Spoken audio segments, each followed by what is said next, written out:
আসসালামু আলাইকুম। পৃথিবীর যে প্রান্ত থেকে দেখছেন এবং শুনছেন সবাইকে শুভেচ্ছা জানাচ্ছি।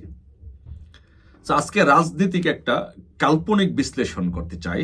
যে বিশ্লেষণটা হচ্ছে যে ধরেন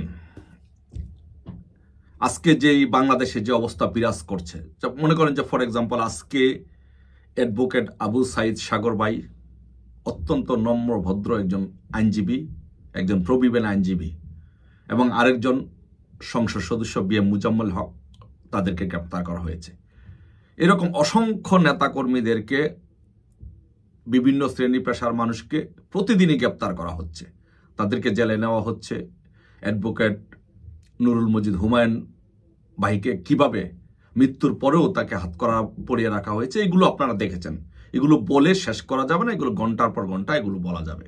সো এগুলো বলতে চাই না আমি। এই যে কাজগুলো হচ্ছে বাংলাদেশে, যে বাংলাদেশে একটা শ্রেণী পেশার মানুষের উপরে যে অত্যাচার নির্যাতন চলছে, সেগুলো নিয়ে ভবিষ্যতে কি হবে, এটার আমি একটা কাল্পনিক একটা বিশ্লেষণ করে আমি আপনাদের কাছে, যারা বিএনপি করেন বা জামাত করেন বা ইনুসের যারা অনুসারী আছেন, তাদের কাছে আমি কিছু প্রশ্ন করতে চাই। আপনারা একবার চিন্তা করে দেখবেন যে আপনারা যেই অকাম কুকামগুলো করছেন, যে মানুষের জীবন যে আজকে ঝুঁকির মধ্যে ফেলে দিয়েছেন, মানুষকে আজকে নির্বিচারে যেভাবে অত্যাচার করছেন, নির্যাতন করছেন, মানুষকে হত্যা করছেন, আপনাদের পরিণতি কি হবে? ধরুন ফর এক্সাম্পল, আপনারা বলছেন, ইনুস সাহেব বলছেন যে আপনি ফেব্রুয়ারিতে নির্বাচন দিবেন। তার মানে হচ্ছে আপনাকে বাই ডিসেম্বরের মধ্যে আপনাকে তফসিল ঘোষণা করতে হবে, নির্বাচনের তফসিল ঘোষণা করতে হবে। এখন ধরে নেন কোনো কারণে আপনি কোনো চাপে অথবা আপনার ইচ্ছায়, আপনি তো নির্বাচন দিতে চান না, আপনি ক্ষমতায় থাকতে চান, ক্ষমতায় থাকা আপনার একটা উদ্দেশ্য, আপনি নির্বাচন দিতে পারলেন না বা নির্বাচন দিলেন না, তখন কিন্তু আপনার বিরুদ্ধে একটি গণ অভ্যুত্থান হবে। এদেশের মানুষ টুডেও টুমোরো আপনার বিরুদ্ধে একটি গণ অভ্যুত্থান করবে। এখন ধরেন সেই গণ অভ্যুত্থানটা ধরেন আপনার ডিসেম্বরে আপনার বিরুদ্ধে একটা গণ অভ্যুত্থান হলো, বা সেটা জানুয়ারিতে হলো। এখন গণ অভ্যুত্থানের নেতৃত্ব দিল বাংলাদেশ আওয়ামী লীগ। আপনাকে আপনার বিরুদ্ধে যে গণ অভ্যুত্থান হবে, সে গণ অভ্যুত্থানের নেতৃত্ব দিবে বাংলাদেশ আওয়ামী লীগ। এখন যেই দল বিজয়ী হয় গণ অভ্যুত্থানে, আন্দোলনে যেই দল বিজয়ী হয়, সেই দলের অধীনে নেতৃত্বে সবকিছু চলে যায়। এখন ধরেন আওয়ামী লীগের নেতৃত্বে সে আন্দোলনটা হলো, বিজয় হলো। তখন যদি আন্দোলনে, যদি গণ অভ্যুত্থানে যদি আপনার পতন হয় এবং বাংলাদেশ আওয়ামী লীগ যদি আন্দোলনে বিজয়ী হয়, তখন আমার প্রশ্ন হচ্ছে বিএনপির ভাইদের কাছে এবং জামাতের কাছে, জামাতরা আমি কখনো ভাই বলি না, বিএনপির ভাইদের কাছে, আমাদের বন্ধু প্রতিম সংগঠন বিএনপির কাছে আমার প্রশ্ন, যে ধরেন আপনারা আজকে যে কাজগুলো করছেন, কি করছেন? আপনারা আওয়ামী লীগের নেতাকর্মীদের বাড়িঘর লুটপাট করছেন, ছাত্রলীগের নেতাকর্মীদেরকে মব করে তাদেরকে পিটাচ্ছেন, তাদেরকে মেরে ফেলছেন, যুবলীগের নেতাদেরকে মেরে তাদের লাশ নদীতে, ডোবা, নালায়, খাল, বিলে ফেলে রাখছেন। মানুষের ধন সম্পদ আওয়ামী লীগের নেতাকর্মীদের ব্যবসা বাণিজ্য লুট করে নিচ্ছেন। যত ধরনের অত্যাচার নির্যাতন আছে সব আপনারা আওয়ামী লীগের নেতাকর্মীদের উপরে করছেন। কিন্তু আপনারা তো একবার বোঝা উচিত, আপনাদের সেই বিবেক বোধটা থাকা উচিত ছিল যে বাংলাদেশে 4 কোটি আওয়ামী লীগের নেতাকর্মী আছে, তাদের পরিবার আছে। আপনি যে তাদেরকে আজকে অত্যাচার নির্যাতন এগুলো করছেন, গণ আন্দোলনে যদি, গণ অভ্যুত্থানে যদি এই ইউনূস সরকারের পতন হয় আর আওয়ামী লীগের নেতৃত্বে যদি হয়, এবং যেটা হবে, আমি টাইম ফ্রেম বেঁধে দিচ্ছে না, আমি এটাকে একটা কাল্পনিক আমার রাজনৈতিক বিশ্লেষণের মাধ্যমে বিশ্লেষণ করছি। আমি যতটুকু চোখে দেখি সেটা আমি বলছি, যে একটা গণ আন্দোলন, গণ অভ্যুত্থান আপনাদের বিরুদ্ধে হবে, যেভাবে আপনারা মানুষের জীবন জীবিকা যেভাবে শেষ করে দিচ্ছেন, আপনাদের বিরুদ্ধে একটা গণ অভ্যুত্থান হবে। তখন আপনাদের কি অবস্থা হবে? আপনি আজকে যে ছাত্রলীগের নেতা কর্মীকে আজকে আপনি জয় বাংলা বলার কারণে তাকে পিটাচ্ছেন, সে এসে আপনাকে কি করবে? আপনি যে আওয়ামী লীগের নেতা কর্মীর ব্যবসা বাণিজ্য দখল করে নিচ্ছেন, লুট করে নিচ্ছেন। যখন আওয়ামী লীগ ক্ষমতায় আসবে বা আওয়ামী লীগ বিজয়ী হবে, তখন আপনার কি হবে?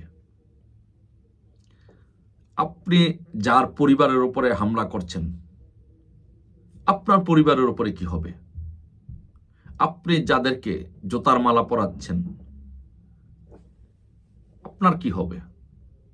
বিশেষ করে আমি আওয়ামী লীগ, বিএনপির তরুণ নেতৃবৃন্দ, আমাদের সময়কার যারা রাজনীতি করেছে, আমাদের সাথে যারা একই সময় যারা মধুর ক্যান্টিনে আমরা বসেছি, ঢাকা বিশ্ববিদ্যালয়ে একসাথে যারা মিছিল করেছি পাশাপাশি থেকে দুটি সংগঠনে, তাদের কাছে আমার প্রশ্ন, যেমন শহীদুদ্দিন চৌধুরী এনি, হাবিবুন নবী খান সোহেল, সুলতান সালাউদ্দিন টুকু, তারপরে হচ্ছে রাজীব ভাই, আকরাম ভাই সহ যারা উদীয়মান তরুণ নেতৃত্ব আছে, হাসান মামুন সহ, সাইফুল ইসলাম ফিরোজ সহ, যে আপনাদের কাছে প্রশ্ন, যে আপনারা যে এই কাজগুলো করছেন, এর যে একটা পাল্টা রিটার্ন, সেটাকে আপনারা নিতে পারবেন?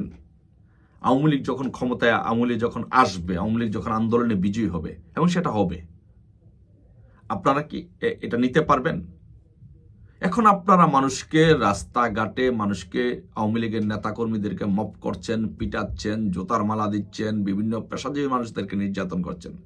এখন যদি এই অত্যাচার নির্যাতনের মাত্রা যদি 50 গুণ 100 গুণ বেড়ে আপনার উপরে আসে, তখন আপনি কি করবেন?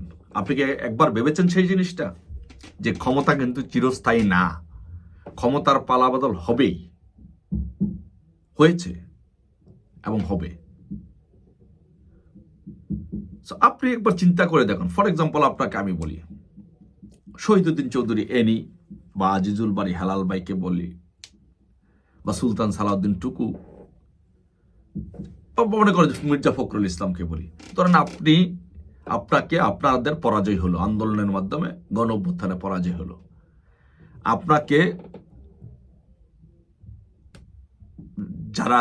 আজকে যারা নির্যাতিত, সেই নির্যাতিতদের একটা দল আপনাকে বাসা আটক করলো। আটক করে ওই বাসার মধ্যে আপনি আপনার পরিবার পরিজন সহ, স্ত্রী, কন্যা সহ, পুত্র সহ আপনি বাসায় অবস্থান করতেছেন। আপনাকে ধরে আপনাকে বাসার বাহিরে নিয়ে আসলো, আপনাকে কাপড় চোপড় খুলে জুতার মালা দিয়ে আপনাকে রাস্তায় ঘুরালো, অথবা আপনার সামনে আপনার মেয়ের সাথে খারাপ ব্যবহার করা হলো, অথবা আপনার স্ত্রীর সাথে খারাপ ব্যবহার করলো, অথবা আপনার সন্তানের সামনে খারাপ ব্যবহার করা হলো। আপনি একটু চোখটা বন্ধ করে দেখুন, আপনার কাছে কেমন লাগবে সেই বিভৎস চিত্র? আপনি সেটা সহ্য করতে পারবেন? নিতে পারবেন? নিতে পারবেন না।